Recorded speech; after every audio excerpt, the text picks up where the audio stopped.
what a skinhead is for the far right, this gentleman is for the far left. And what I mean by this is that you just look at the aesthetic and you know you're dealing with an ideological extremist and you already know everything they believe, right? Like that's what happens when you see a skinhead. This is what happens when you see a person like this. Like, you automatically know that he's an extreme far leftist, and you also know everything they believe. And then they open their mouth and it validates everything you thought about them.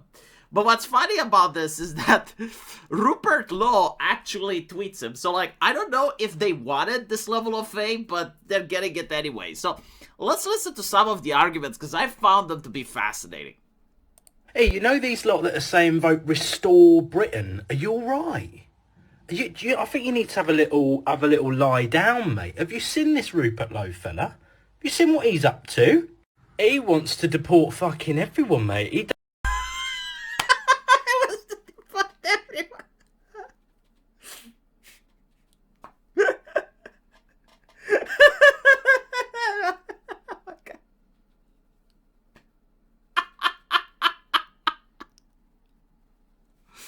I'm not even like laughing for the video, like it's genuinely amazing, you know? It's like, okay, well, up until now, Nigel Farage was the problem. But like this guy like wants to deport everyone. It's like, how is Britain going to function as a nation if he's deporting everyone? I bet Rupert Lowe wants to deport the deporters as well. You know, like, have you thought about that? Like, there must be an agency in the UK that deals with the deportations. And in that agency, like, maybe there are immigrants working there. He wants to deport them as well. Yes, he absolutely wants to deport everyone. don't even care. He's like, yeah, get rid of everyone. The only thing he seems to bother about is what the colour of their skin is. He's got this big thing. He's going, all these Pakistani grooming gangs. Hey on, mate. Wow, that is so controversial. Holy fucking shit, right? Like, deporting people that are part of the grooming gang. Like, I thought he would come up with an example where he wants to deport a grandma, you know, or he wants to deport a little child. No. Like, you know what's awful? Like, those grooming gangs. Like, imagine how can England be England without the grooming gangs? Like this is like a British hallmark now. You know, like, we used to be famous for the Empire. We used to be famous for the tea. Now we're famous for the grooming gangs, and Rupert Lowe wants to deport that. You know, he wants to deport the British national treasure.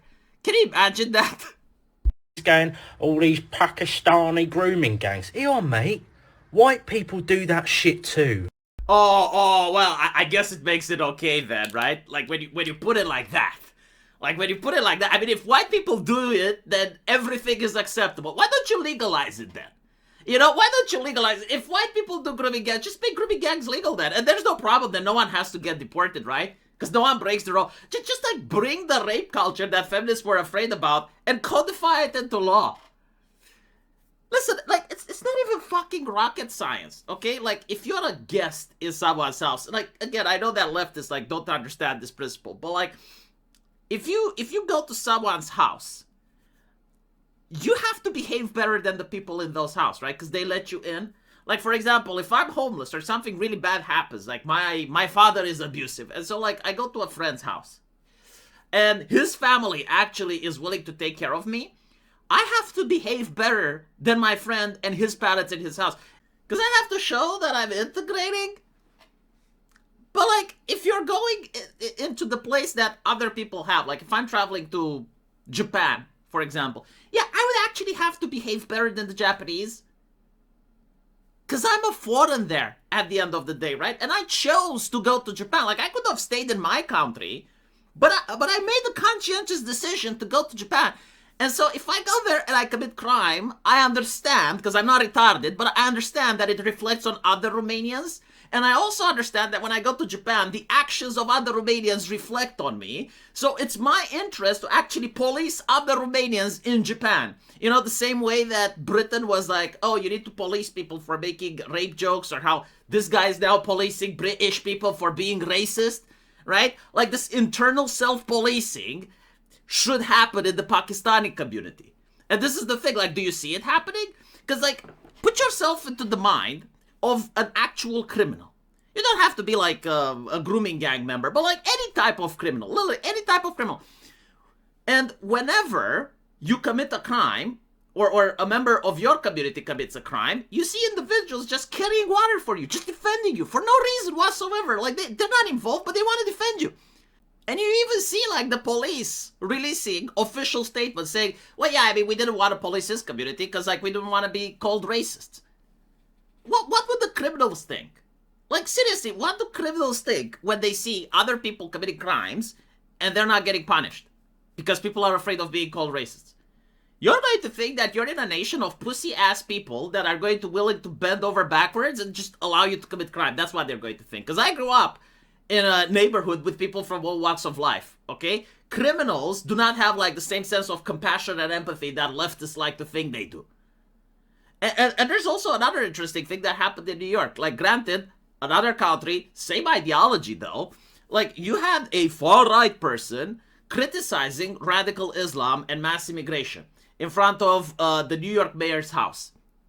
And then you have a liberal, an individual that looks like this guy, you know, going around and saying like, no, New York is all about friendship, empathy, compassion, people getting together. And as he does this, like a literal Muslim uses the liberal as a springboard and just throws an improvised explosive device into the crowd. And the liberal, like, even when faced with reality, even when faced with the consequences of his action at his feet, he blames right-wingers for running away from being bigots and not being as smart as he and just staying his ground and laughing. And the liberal only survived because the improvised bomb wasn't made properly, right? It's not that the Muslim didn't, like, try to actually hurt people. It's just that his methods weren't up to par, you know? He wasn't good enough. He wasn't skilled enough at creating an explosive. But even when faced with this, like, he would still blame the far right for attracting the Muslim there with his rhetoric. And it's like, it's fucking insane. You know, like, most people don't want to be part of such a suicide cult where you're not allowed to call anything from other groups, but other groups are allowed to call white people constantly. Like, here, in this video, this guy is calling out white people. Literally that. Like, he is tone policing, right? But, like, white people can't tone police anyone else for anything else.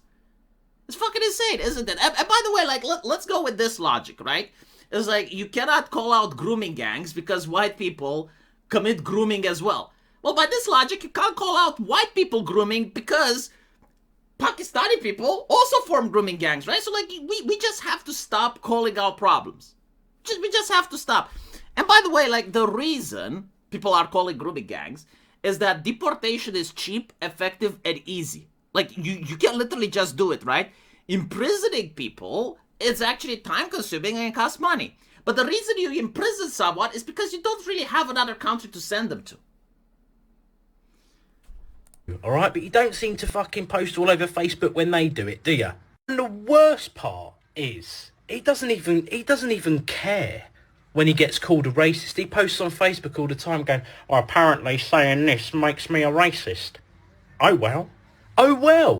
Oh my god, I mean, there's so much to unpack here. I don't even know where to begin. Like, first of all, what exactly is racist? What exactly is racist? Because when I grew up, being racist actually required for people to move their ass and do something racist. Like, it was an action. Now, apparently, being racist is just a thought.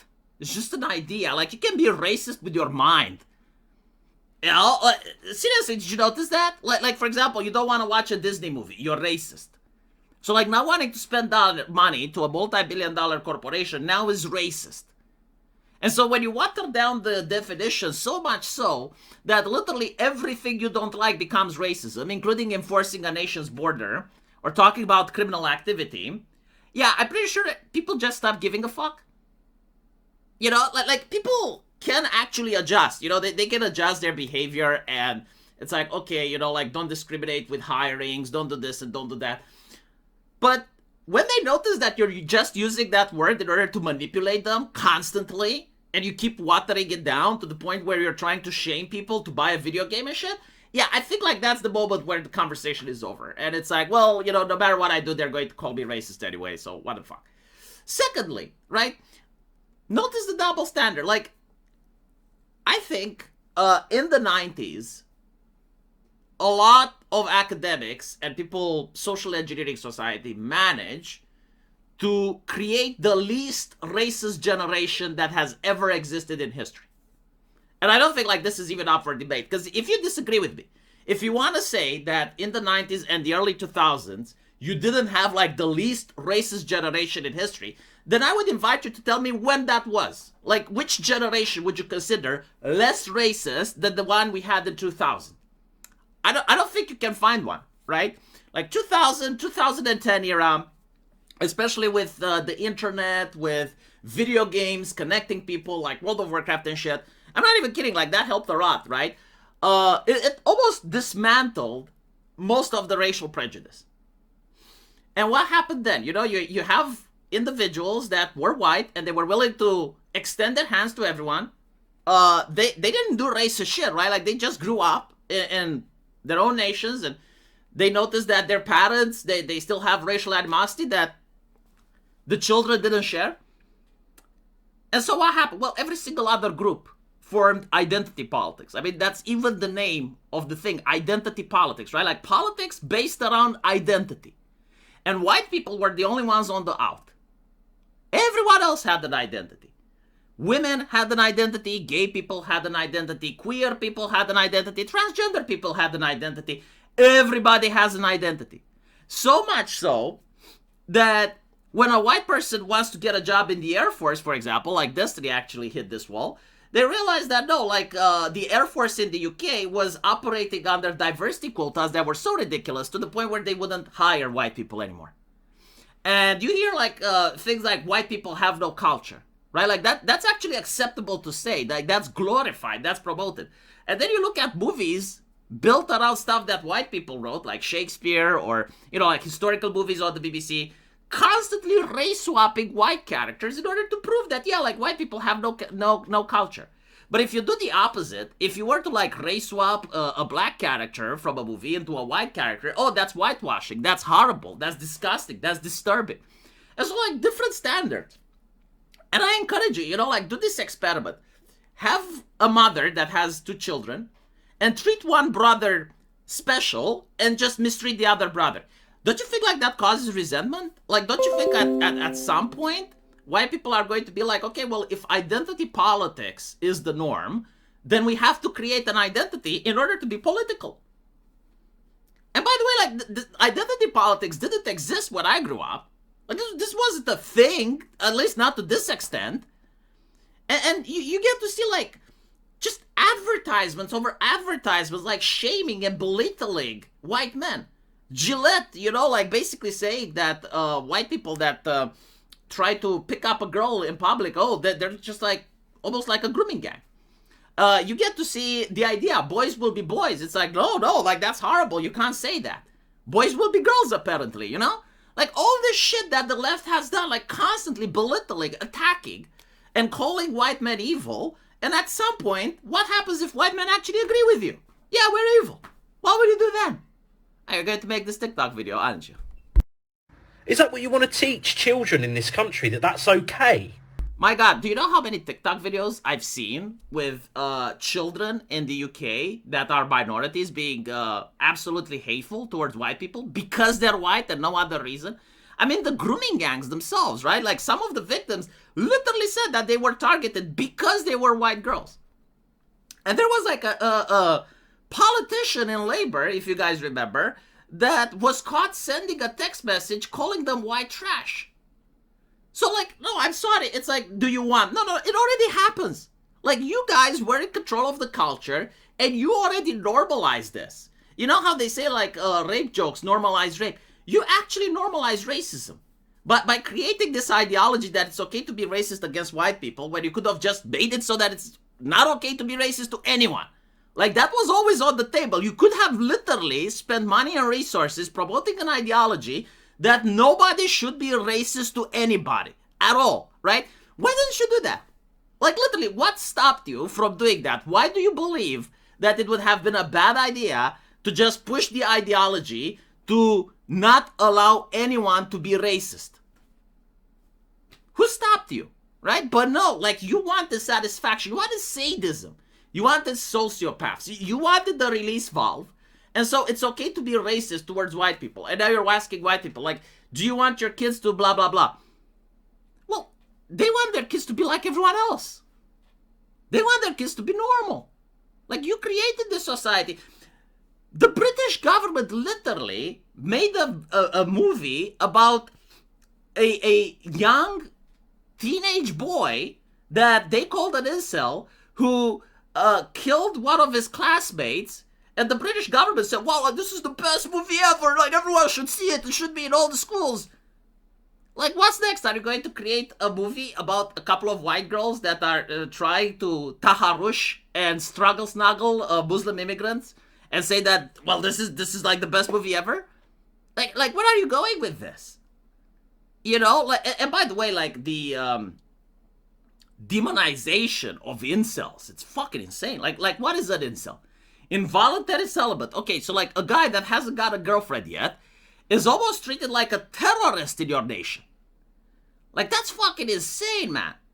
That's fucking insane. And so teaching leftist children to have nothing but disgust and disdain towards single men that through no choice of their own happen to be single, that's acceptable, right? Like, teaching your kids this level of hatred is perfectly fine. But the moment you teach, I guess, like, other children, it's like, okay, well, Britain is a nation of laws, and people that came here illegally, they have to go back, and we actually do not need to have mass and controlled immigration. Like, we already took enough. Like, maybe we should actually assimilate them before even thinking about taking anyone else.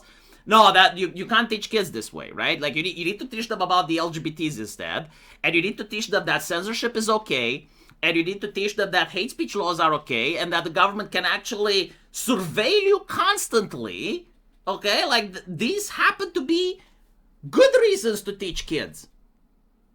Like, my fucking God, you know, racism probably is on the last of the issues that British people are struggling with right now. It should be the tyrannical dictatorship that multiculturalism is bringing. Like, this is another thing that leftists don't talk about, right? Why is it that censorship always comes with multiculturalism? It comes hand in hand. Did you notice this?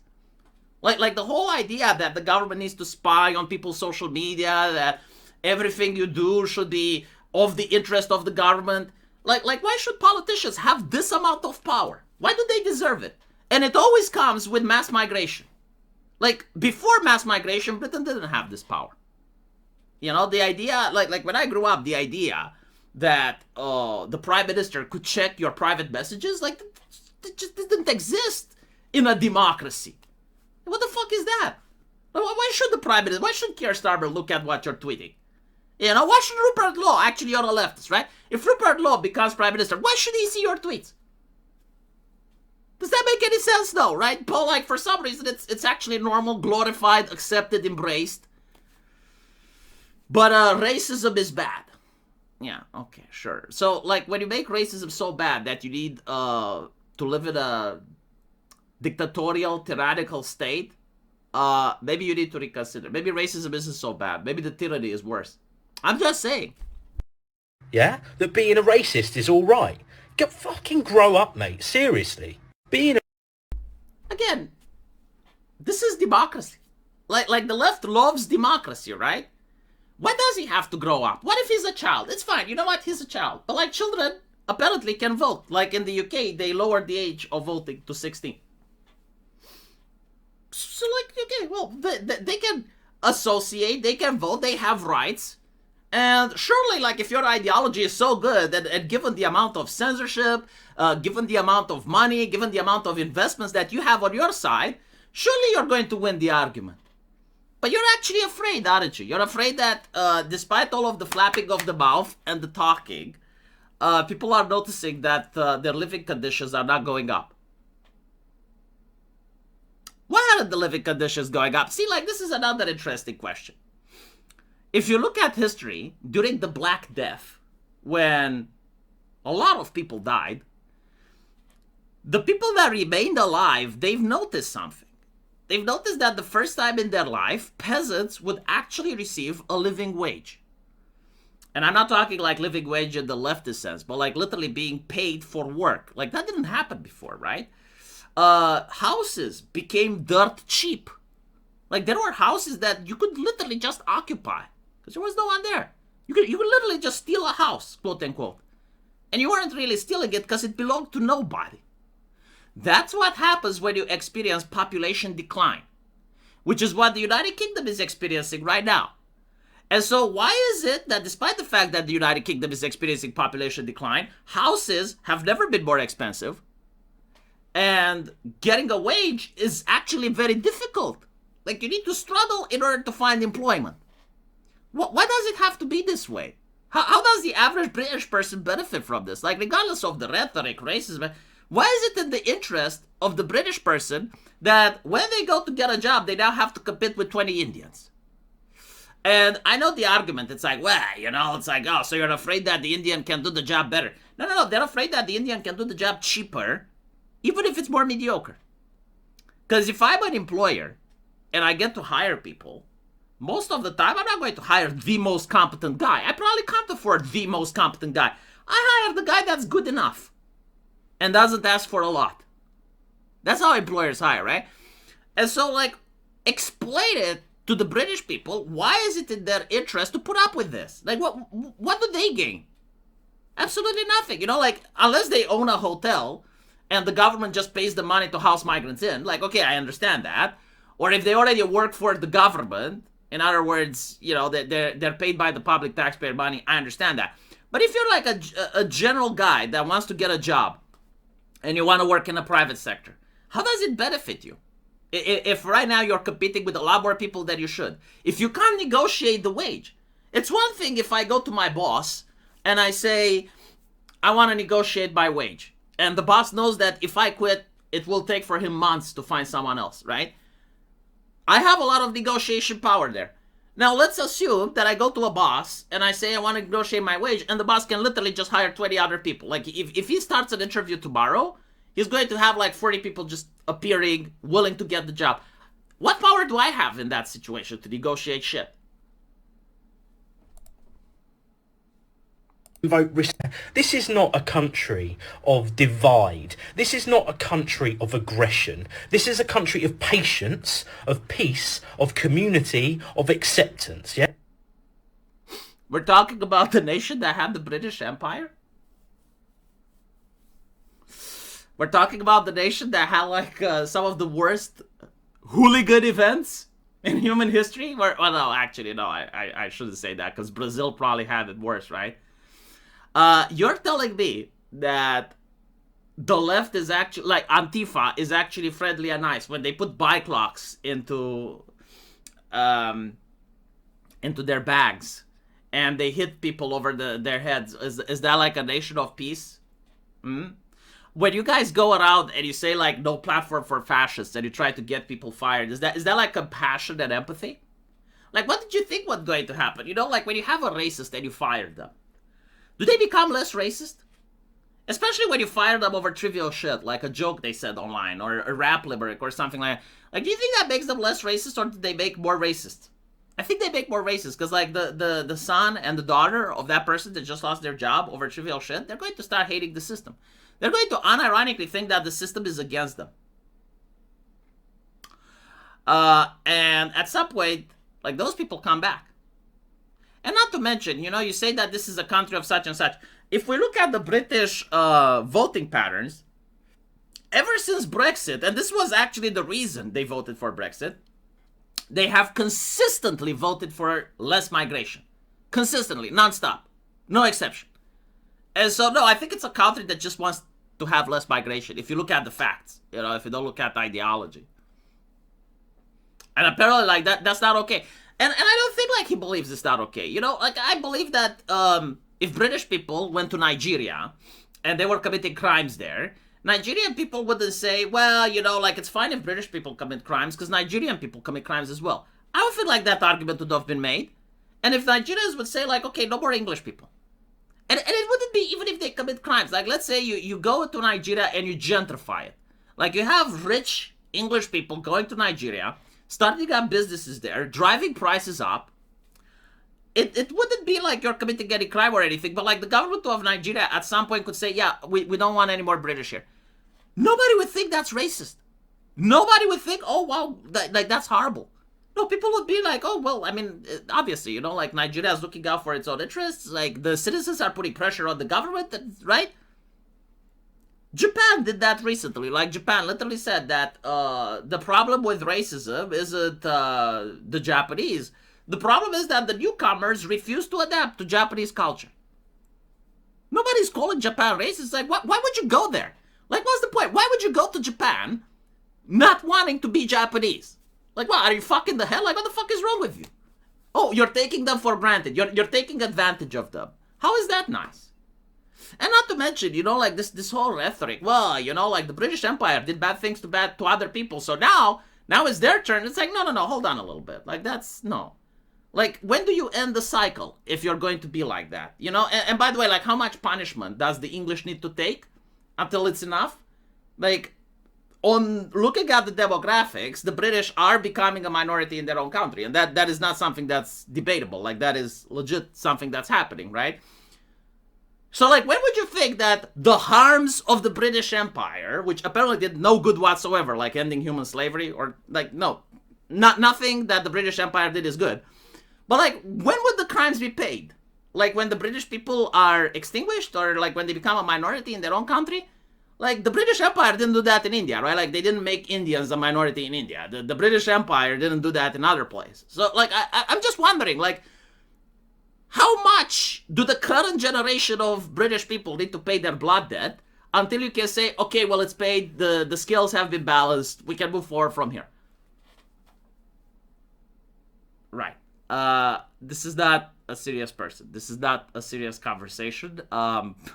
The funny fact is that they generally don't have the arguments. They created the system. They normalized identity politics. Like, they worked really hard and tirelessly to make this. And now they're upset that other people are playing by their rules. Let me know what you guys think, though. And as usual, I'll see you in the comment section. Take care.